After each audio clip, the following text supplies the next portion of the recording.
Will you join me in our call to worship, please? We gather this morning. Is it up? Yes. No! Okay, all right, that's fine. We are a justice-making, truth-seeking people. We share a reverence for the mystery of life. Come, let us worship together.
Unitarian Universalist churches all over the world light a chalice as a symbol of our free religious faith.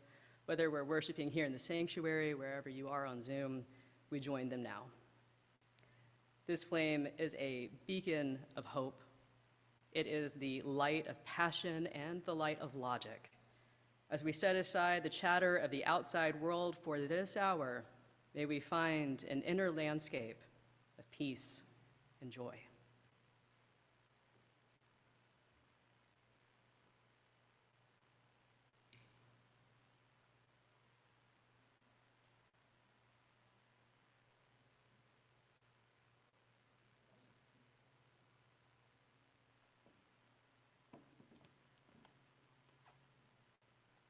Let us stand together and sing hymn number 108, My Life Flows On in Endless Song.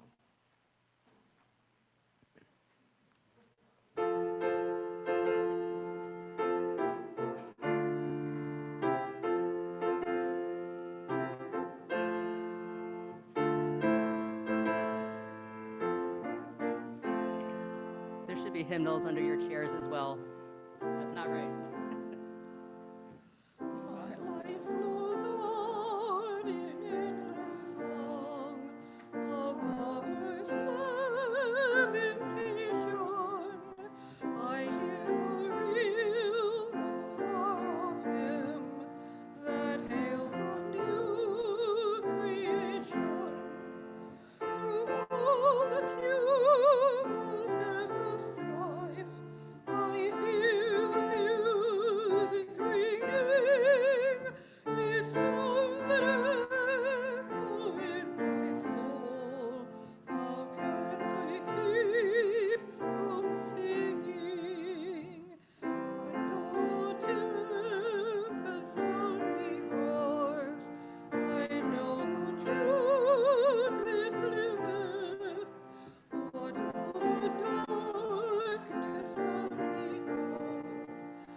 prison cell and dungeon vile, our thoughts to them are ringing, when friends with shame are undefiled. How can I keep from singing? I'd like to take full responsibility for our technological trouble today. I was walking around this morning saying it was going to be a short service, and I think that's what did it. We'll see. Today's service is an exploration of sorting through difficult feelings that we might have in response to the fact that our world is in a difficult time. It's true, there's a lot of things that are wrong, but if we can only focus on the things that make us angry, then we lose track of the things that are right. And eventually, anger erodes our ability to deal effectively with the things that need to be changed. The tricky part is staying engaged, which naturally leads to anger, without letting the anger overtake us and steal our happy. Okay. The mission of Birmingham Unitarian Church is to be a free and welcoming religious community that encourages lives of integrity, learning, service, and joy. One way that we live out this mission is by giving half of our weekly offering to a nonprofit organization that shares our values and addresses needs in one of these areas: economic action, environmental action, economic justice, civic engagement, and racial justice. Our plate share recipient for late July and August is Michigan Coalition to Prevent Gun Violence. They work on evidence-based policies and community education in collaboration with other states and at the national level. In 2018, BUC passed a resolution affirming the need for changes in gun safety in society and in the law. Gun violence is in opposition to our 8 principles, and it is an issue that has implications for racial justice, social stability, and the democratic process. And so we are proud to support Michigan Coalition to Prevent Gun Violence. Let there be an offering in support of our beloved community and organizations that build the world we dream about. This morning's offering will now be received with gratitude. Ushers, please come forward.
We are a church of open minds, loving hearts, and helping hands.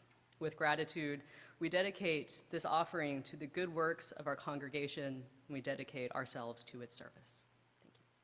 Thank you.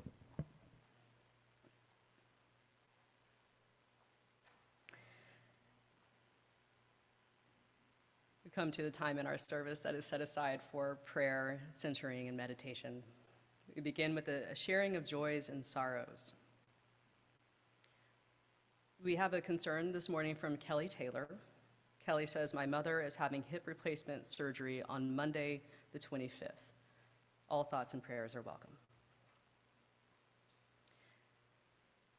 So we have a practice in the Beale household in which we share gratitudes every night at dinner. Gratitude is the foundation of happiness and joy. I've noticed we've been a little short on joys. There's not a lot of us here today, so we're going to do something a little different, a little special. I'm going to grab Kay's mic and, with my deepest apologies to our tech crew, change things up.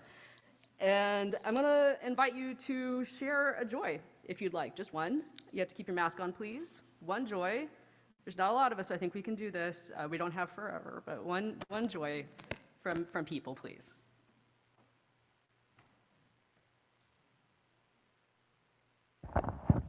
Just anything that's right in the world. Puppies, for example. Yes, Pat. Or Taylor. I didn't do anything. Well, I'm having a bad day. I'm sorry, Taylor.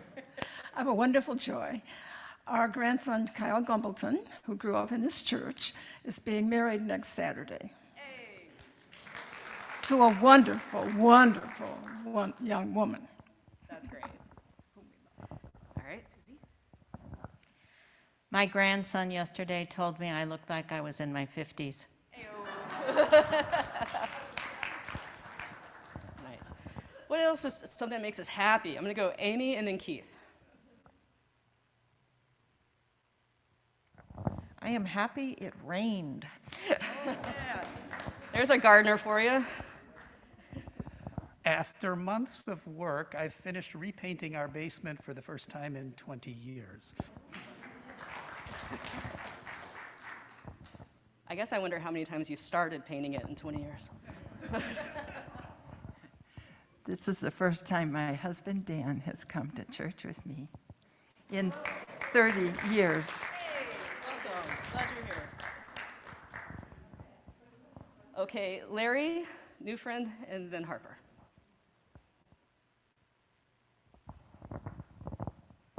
Here you go, Larry. I'm grateful that our president is recovering from COVID. Thank you. Here you go. I'm just really grateful to be here. I've wanted to come here for months. Glad you're here. Thanks for coming. Welcome. I'm grateful for my first grandniece who was born recently. Hey. All right.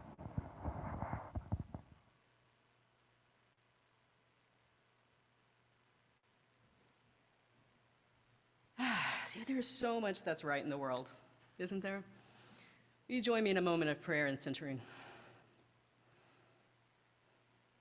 Spirit of love and life, that which holds us in times of joy and in times of sorrow, we have so much to be thankful for this morning. We are surrounded by 24-hour news cycles and social media and things that we are not meant to withstand or endure.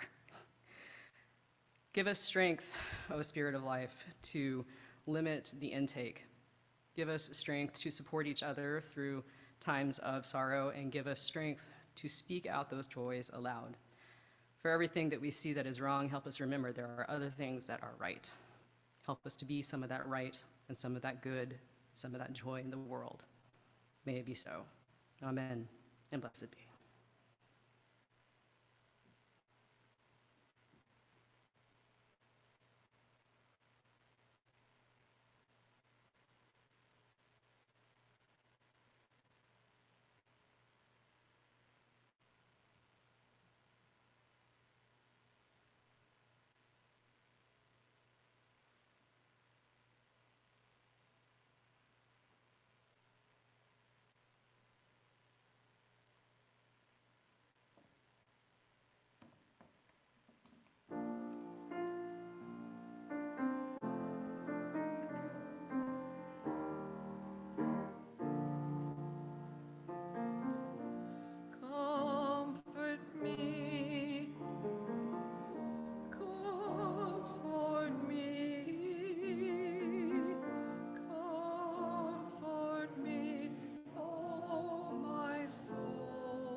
This morning's reading is titled Hope, Nearly Not There by David Breeden.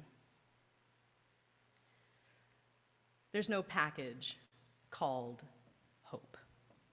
Nothing at a shop to look for. Hope won't store like hay in a barn. It is a last leaf on a branch in deep winter. It is a singular thing, firm when it's found, a hand reached out, a word to the marrow. Hope is fine-grained like lavender gone to seed, gossamer, a moth's wings. There's no weight called hope. It's a hand, a whisper, a moment shared, nearly not there, but like a shadow, there, all the same.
So it's been a hard couple of years, leading up to a pretty hard month. Some things have happened. With each passing week, we receive more distressing news. I think a lot of us are still taking in what it means and what it might mean that Roe versus Wade has been overturned. And we're wrestling with all the implications for the future that are yet to even be imagined. There was a social media movement going around that June was Pride Month and July was Rage Month. Did you hear about this? Which is kind of funny, and I think maybe only half a joke, because a lot of us are feeling rageful, and we should be. It's okay to feel rage. All emotions have their place. Pain, anger, wrath, I would venture that even hate has its place. The difficulty is knowing what that place is, what is the role of that emotion in our life, the purpose and the meaning of those thorny, challenging emotions. One suggestion is that it's motivation. Those feelings are data that something is wrong. There is a danger that our bodies or the things that we value are in peril. And that data is useful and it's necessary. We cannot be complacent in the face of dangers, real dangers like authoritarianism or the rise of theocracy. We can't be idle in the face of those things. And so anger and rage lets us know something is very wrong and we need to do something about it. And yet, we are not designed to live in a state of constant outrage or vigilance. It's not good for us. Really, any emotion, it's not good for us. We are designed to experience a vast array of emotional states over the course of our lives, which is a blessing. To paint with every hue of the human experience is a blessing. The difficulty is knowing when and how to put the paintbrush in water and start with a different shade. I'm a big fan of science fiction and fantasy. I think most of us are. It's a common trait for UUs. I want to make it clear that I have a love of sci-fi that is more broad than it is deep, and if you try to out-nerd me in a specific canon, you will probably win. This is not a challenge. I am going to call upon the canon of Star Trek today. I do not want this to turn into a thing. My purpose here is to illustrate a point, not to invite you into a trivia duel, especially if you have pointy ears at home. It's just that you'll win. It'll be boring for you. Max. But I do want to talk about Vulcans, and I specifically want to talk about Mr. Spock. More specifically, I want to talk about the most recent Mr. Spock from the new installation of Star Trek, which is a series called Strange New Worlds. I love this new version of Mr. Spock. In fact, it might be my favorite iteration of the iconic character so far. Also, William Shatner hates the series, and I'm not a fan of William Shatner, so really into it. But in this specific installation of Star Trek, Mr. Spock is very young. The show is set on the Starship Enterprise as a prequel to the original series, made popular in the late 60s. As in all versions of the story, Mr. Spock is half human, half Vulcan. He's raised on the planet Vulcan in a culture that values logic and distrusts emotion. Vulcans believe that emotions distort the thought process, therefore preventing a full and productive life. Vulcans have emotions, but they seek to overcome emotion through rigorous use of logic and equally rigorous use of meditation and ritual, and a ceremony called Kolinar that severs and eliminates all remaining emotions. And across the various versions of the character spanning 6 decades of film and television, Spock struggles with his humanity and the subsequent role that emotions might play in his life and in his choices. Mr. Spock never fully undergoes that ritual to eliminate his emotions, at least not yet. Time and again, we see Spock wrestle with the possibility that emotions might actually have a legitimate role to play in decision-making, or even maybe his life outside of decision-making. In some plot lines, Spock has developed romantic feelings for a non-Vulcan, and it's unclear if he can be a suitable partner. Sometimes he's at odds with a very emotional Starfleet officer, and what is the best course of action. Sometimes it's Kirk, sometimes it's not. Very few times, it's been conversations with his human mother about his decision to pursue logic and whether she sees that as a rejection of her. And most recently, it's the revelation that he was bullied by Vulcan kids for being half human, and now he worries that he's not Vulcan enough. And in every version of Spock, there's this ongoing inner turmoil over the right role of emotions and logic. Now, from a literary perspective, Spock can't go through with fully purging his emotional capacity because he would be an unrelatable character. He wouldn't have a role anymore. He was originally the foil to an overly emotional Captain Kirk, but he's had staying power because that struggle to integrate his own emotional and logical capacities is all of us, right? There's not even a Kirk in the current series, which might be why Shatner doesn't like it, but they've just cast somebody, so we'll see what happens. But I like Spock with the absence of Kirk, because all of that, roiling, emotional, pent-up, logical fighting is internal to each one of us, whether or not we've got someone who has a polar opposite personality. We all do that internally, right?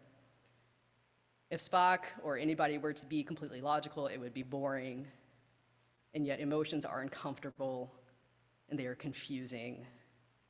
It's true that emotions can and often do distort logic.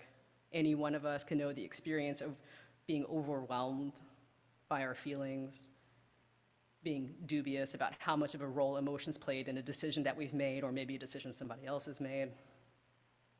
I think we've all wished that we could just turn it off for a few minutes, just have some peace. When our emotions rule us, it is chaotic and uncomfortable. Our challenge is to find the balance point between the extremes of chaos and boredom. Our emotions are a natural part of the human experience, and therefore they have inherent value. Unitarian Universalists know the human experience to be sacred, all of it, and our emotions,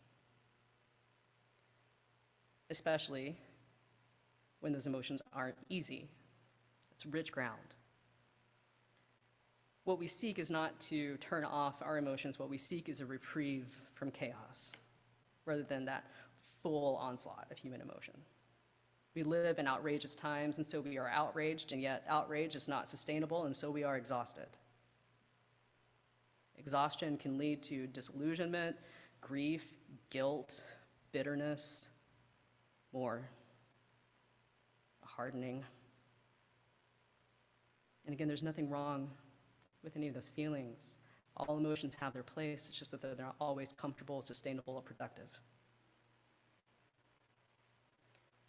One of the best tools that I know for coping with an overload of difficult emotions is to narrow my field of vision down to the things that I can actually control. And it turns out I can control very, very little in this world. I can only control myself, and even that is most of the time. It is 100% true that what happens in the greater world impacts me directly, and yet I cannot impact everything that happens in the greater world. There are all kinds of scary things happening that have directly and will directly impact my legal rights, and there's every reason to think there's going to be those cascading effects, and a lot of that is out of my hands. But not everything is. There are some things that I can do. I can vote in accordance with my beliefs and Unitarian Universalist principles. I can give money to causes and candidates that share my understanding of an American democracy that is inclusive and protects people at the margins of power. I can make my voice heard in forums, that's hilarious. I can make my voice heard in forums that are productive, or at least cathartic for me. I can surround myself with people who share my concerns and who believe in bodily autonomy and the right to privacy. I can deal with the stress by practicing self-care and doing things like limiting my screen time, playing with the dogs, eating a vegetable, deciding what is a healthy amount of news for me to take in every day. meditation, prayer. I cannot control the things that are outside of myself. I can control how I interact with those things and take pride and feel accomplished in how I did that. I can control how I respond to the world. To a certain extent, I can control how I feel, or I can at least support myself through my feelings. The process of cleaning up my side of the street, sorting through what is mine to control and what is not, is the union of logic and emotion, thinking through and categorizing things logically, and then approaching them from there. By evaluating where to put my emotional energy, I'm able to make an investment where I can expect some level of return, positive return. For a lot of us, things feel really bad right now. And if we throw ourselves at problems, it can feel good for a short period of time. Rage has that effect. It feels productive and righteous and satisfying, but it doesn't have staying power. It comes at a cost. Something that burns that hot uses a lot of fuel. And when rage has left us, we feel exhausted. And that prevents us from staying engaged for the long haul, and then can create the cycle of, I'm not doing enough, right? Being in it for the long haul is what we're up against here. The challenges we face are not small, they're not temporary.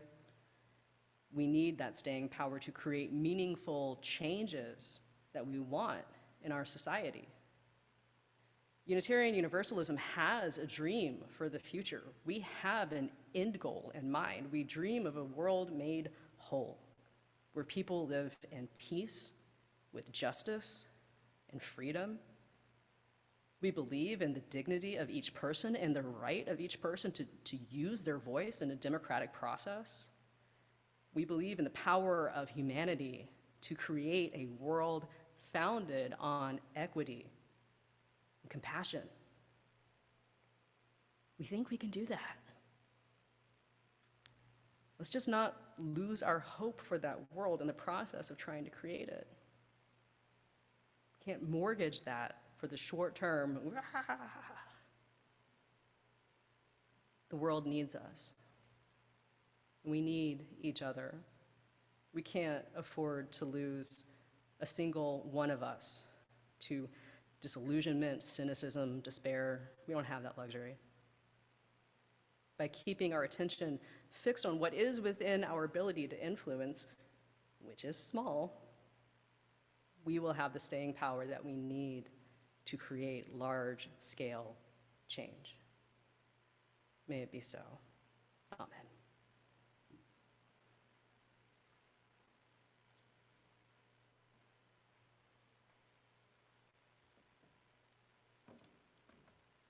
We are going to stand and sing hymn number 346, Come Sing a Song with Me.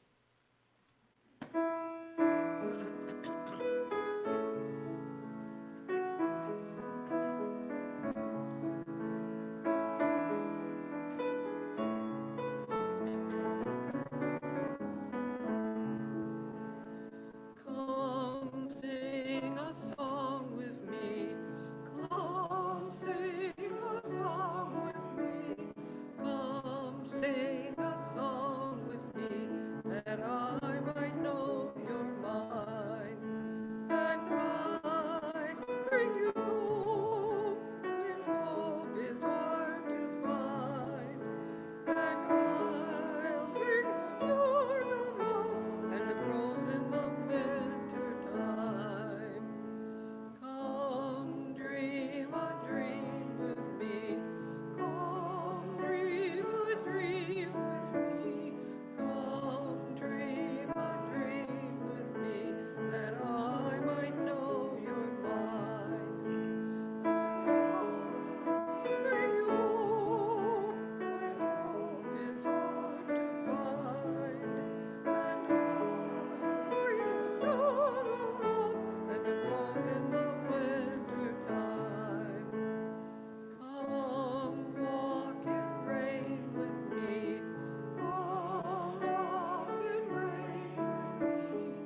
bring a song of love and a rose in the winter time. Come share a rose with me. Come share a rose with me. Come share a rose with me, that I might know you're mine. And I'll bring you home when hope is hard to find. And I'll bring a song of love and a rose in the winter time.